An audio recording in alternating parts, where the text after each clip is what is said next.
To start off with, we need to get to the underside of the seat because the bolts back here are holding on the tank, which we have to get under. So I'm gonna take these bolts out. There are two 6mm bolts holding the 1920 Solo saddle on.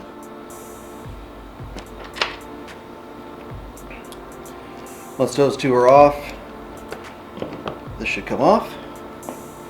It's held down with a clip on the front in here, and then two screws go right there. We're going to stick with a 6mm. This time I'm going to use a socket, and we're going to take the 4 bolts holding this on. This is the underside of the seat. Now, if you're doing this on yours and you have a different seat, if you have either the standard Scout or Scout Bobber seat, or if you have an aftermarket, yours is a lot easier. You just lift up on it and you'll find the bolts. Alright, on this part, it's fairly heavy, so move that aside, put it somewhere safe. Got 4 bolts on that, 2 short, 2 long. The short go in the front, long go in the back. Keeping with the same 6mm. Got 2 bolts back here. Again, all these steps here will be skipped if you don't have the Solo saddle that comes on this particular bike.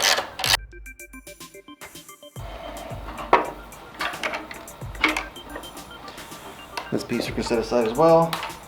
Okay, there's a couple vacuum hoses back here. You want to remove those.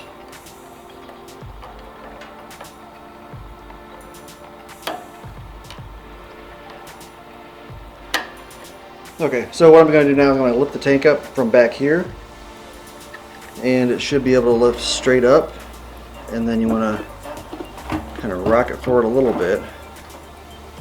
You can't get it too far because there are things attached to it, so I'm going to take a rubber block. You can use wood, whatever you want, just to prop it up under here.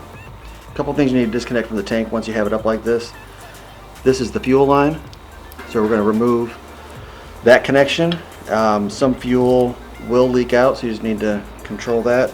And then the electrical connection underneath here on the other side, when we get to that, I'll bring up the camera around. And that is for the fuel pump. Okay, so with this, there's 2 green buttons, one on each side. I don't know if you can see it or not. There's a green button right here on the top. There's another green button on the bottom. So what I'm going to do is I'm just going to hold both of those and try to pull it out by hand. Let's see if that does the trick. And it does, and some gas came out. So be prepared for that. I'm going to put a rag around it. I'll take another rag and try to clean the spilled gas. There's not a whole lot that comes out, but alright, hopefully you can see the connector. It's going to be right here. I'm pointing to it with a Allen wrench. So I'm going to pull that connector off. So the connection came off fairly easy once you found the clip. It's a little clip on the side here. You push it. Probably easier to get from the right hand side of the bike, pull it down. Now I've got to fish the fuel line between the rails in the frame, and then the tank should be free. So now I've got it rocked forward. I should be able to pull it off, and I'm going to attempt to carefully pull it off of the bike and then set it aside. Again, this is best done on an empty tank. I, however, did not plan ahead, and my tank is pretty much full.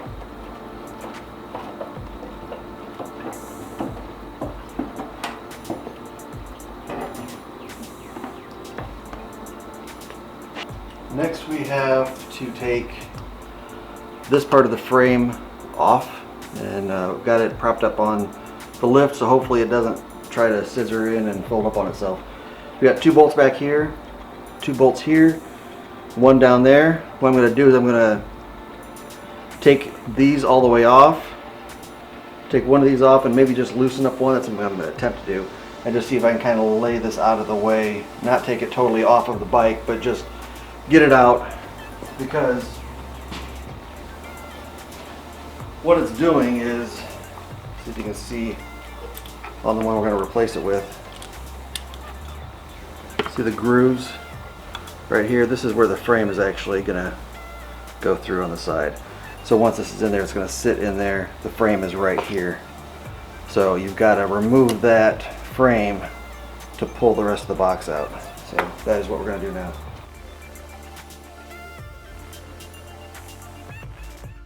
So these are 15s, as are these.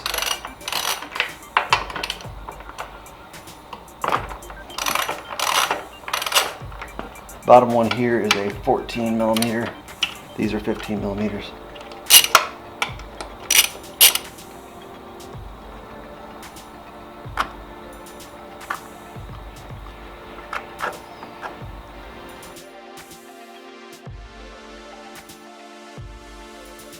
These on the other side here are actually bolts that go to the nut. So I'm going to take these bolts off here in the back actually, and it's going to, this whole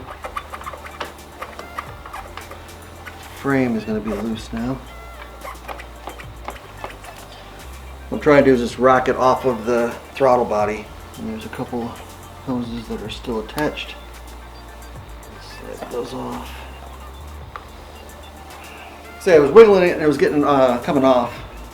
It's on that throttle body really good. So what I did is I put my rubber block here in the frame, and then took a pry bar and made sure I was just hitting the plastic and just worked it up. So it has broken loose now. I should be able to wiggle it the rest of the way out of the bike. And there it comes. You'll see the two hoses that are attached. Here's the throttle body, and it's going to go up into here. So here is the stock one. See, it's a paper filter. You can change the filter off at the top. I imagine you could probably put a K&N type of filter up here anyway, if you wanted to. But if you look here, you'll see you're hitting the plastic, okay? So what that is doing is, not sure if you can see inside there. So the air will go in here, and it has to go up underneath the plastic. It has to go up underneath the plastic in here to get to the throttle body. Okay, so that's the old one. And a couple things to note on the new one. It's a K&N mesh material. Here, throttle body, you can see straight to the filter. On this one you can't. It's got the plastic. Okay, so this is a lot less restrictive. You go straight in here and you are right there. Air's coming in the top. Air's coming in here, going straight down to the throttle body. So this should get a lot more air into your engine. So, all right, let's get this back on. So it should go on just like the other one came off. And I want to get it down in here. Okay, I got the front in there. I believe it's seated okay.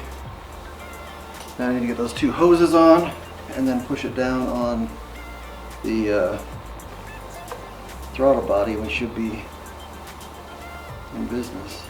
Well, there we go. What's going on?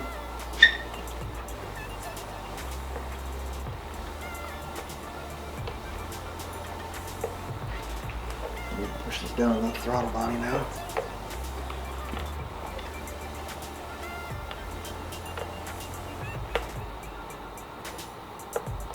It's a bit of a bitch getting this thing back on because the new box didn't want to go around the throttle body real easy. It fits really tight. You want it to fit real tight. You want a good air tight seal.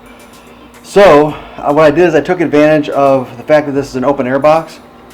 Took the filter off the top, the filter element, and then I could see right into where the throttle body is here, and I could line it up perfectly and then coax it in without putting a lot of stress on all the parts. So I've actually got it in there. I've got the hoses connected, the new air box is in, the new filter's in.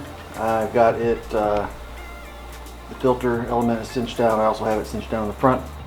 So the box is all in, the hoses are on. So the next steps I'm going to do is I'm going to get the frame back in one piece, get it all back together again, and then we'll go to the next steps.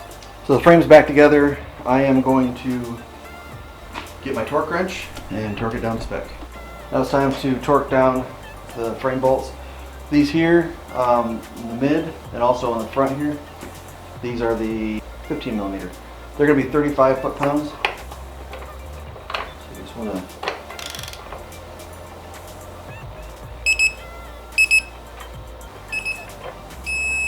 now these here are going to get something to hold onto the bolts.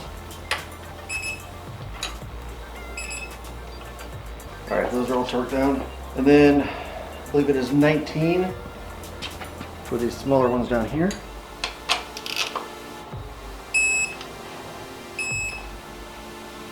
Alright, so that's all torqued down. Next thing I'm going to do is move the tank back into position. First thing I'm going to do is hook up this electrical back to the fuel pump. And it should just, there you go. Here it clip. Now I'm going to lower this tank a little bit because I've got it in a pretty good position as far as where the fuel line needs to go. So I can get that in place. Alright, I heard that click. Now I should be able to lower the tank the rest of the way and fit these two vacuum lines on. Now what I'm going to do is I'm going to turn the bike on, shine a light in there, make sure I don't have a fuel leak. I'm going to watch that line right there, turn the pump on. Alright, I don't see a leak. Okay, so I'm going to attach the tank, get the seat back on it, and start it up. Alright, no gas leak. Sounds louder. That's going in tomorrow for the 500-mile checkup. I won't tell you how many miles I have on it, but it's not 500. And they're also going to take it and recalibrate it to work with this exhaust and that intake. So hope you enjoyed this. Hope it was informative a little bit. If you have any questions, leave a comment. Hit me up on Instagram, it's fine. And enjoy. There'll be a link in the description for everything I've got on this build so far, including the new air filter, down to the bag, the seat, the exhaust, everything. So if you want to know where I got any of this stuff, click on the links, it'll take you right to where I got it. Okay? Thanks a lot.